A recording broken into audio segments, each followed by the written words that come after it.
Gawin mo para sa sarili mo, hindi para sa ibang tao. Alam ko mahirap, alam ko grabe na yung struggle mo, stress na stress ka na. Pero mo lagi mong tatandaan yung pangarap mo para sa batang ikaw. Kailangan mong tuparin yun. Isa lang naman ang mission mo eh. Ang tuparin kung anong pangarap mo sa buhay na alam mo na dun ka sasaya. Na, alam ko, dumadaan yung down days. Alam ko, dumadaan yung dark days. Pero as long as you're alive, as long as humihinga ka, walang reason para sumuko ka. Tuparin mo yung mga pangarap mo. Kaya mo yan. Nakita mo na sa sarili mo eh. Alam kong pumitik na sa sarili mo na mayroon kang potensyal.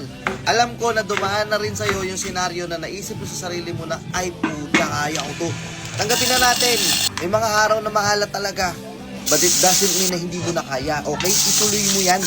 Hindi mo man naririnig yung mga salitang proud ako sa'yo sa mga taong ine-expect mong sasabihan ka ng mga ganung salita.